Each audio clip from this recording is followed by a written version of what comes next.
പുഴയും കടന്നിലണമെങ്കിൽ വിനീതിന് താക്കീത് കൊടുക്കുന്ന നരേനെ കാണാനായിട്ട് കഴിയുന്നുണ്ട്, സാധിക്കുന്നുണ്ട് പ്രേക്ഷകരെ, കൂട്ടുകാരെ. അതായത് നമ്മുടെ വിനീതാണെങ്കിൽ അങ്ങോട്ട് പുറത്തൊക്കെ പോയിട്ട് തിരികെ വരുമ്പോൾ കാണുന്നത് നരേനെയാണെന്ന് കാണാം.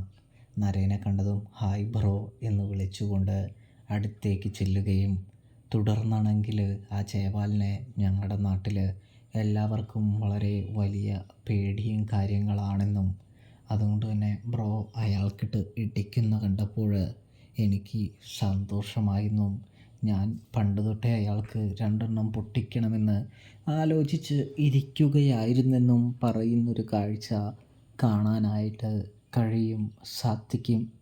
അതുകൊണ്ട് തന്നെ ബ്രോ അത് ചെയ്തപ്പോൾ എൻ്റെ മനസ്സിൽ വളരെയധികം സന്തോഷവും അഭിമാനവും തോന്നി എന്ന് പറയുന്നത് കാണാൻ കഴിയുന്നുണ്ട്, സാധിക്കുന്നുണ്ട്. തുടർന്ന് നമുക്ക് കാണാൻ കഴിയുന്നത് എന്ന് പറഞ്ഞു കഴിഞ്ഞാൽ നമ്മുടെ വിനീത് പറയുന്നുണ്ട്, ബ്രോ ലാലേട്ടൻ ഫാനാണോ എന്ന് ചോദിക്കുന്നു. ഞാനും ലാലേട്ടൻ ഫാനാണ്. അതായത് വേറൊന്നുമല്ല, ബ്രോയുടെ ആ ചവിട്ടും ഇടിയൊക്കെ കണ്ടപ്പോൾ ചില സിനിമകളിലെ നായകനെ പോലെ, ലാലേട്ടനെ പോലെ എനിക്ക് തോന്നി എന്ന് പറയുന്നു. അപ്പോഴും നമ്മുടെ നരേനാണെങ്കിൽ ഒന്നും മിണ്ടുന്നൊന്നുമില്ല. ഇതേ സമയമാണെങ്കിൽ വിനീതാണെങ്കിൽ ഒന്നും മിണ്ടുന്നില്ല. മമ്മൂട്ടിയാണോ എന്ന് ചോദിക്കുന്നത് കാണാൻ കഴിയുന്നുണ്ട്. തുടർന്ന് ഒന്നും പറയുന്നില്ല നമ്മുടെ നരൻ കേട്ടോ.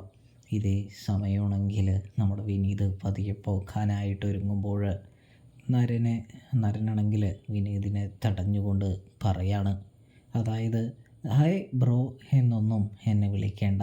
ഞാൻ എന്ത് അർത്ഥത്തിലാണ് നിങ്ങളുടെ ബ്രോയായി മാറുന്നത്? അങ്ങനെ ഒരു അവകാശമോ അധികാരമോ നമ്മൾ തമ്മിൽ വേണ്ടതില്ല എന്ന് പറയുന്നു.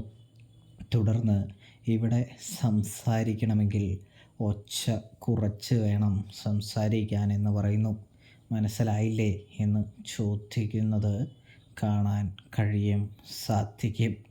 ഇതേ സമയമാണെങ്കിൽ നരേനാണെങ്കിൽ അത് പറയുമ്പോൾ വിനീതാണെങ്കിൽ തൻ്റെ ഭാര്യയുടെ മുൻപിലും സഹോദരിമാരുടെ മുൻപിലും അപമാനിതയായി നിൽക്കുകയാണ് എന്ന് കാണാനായിട്ട് സാധിക്കും പ്രേക്ഷകരെ, പ്രിയ കൂട്ടുകാരെ.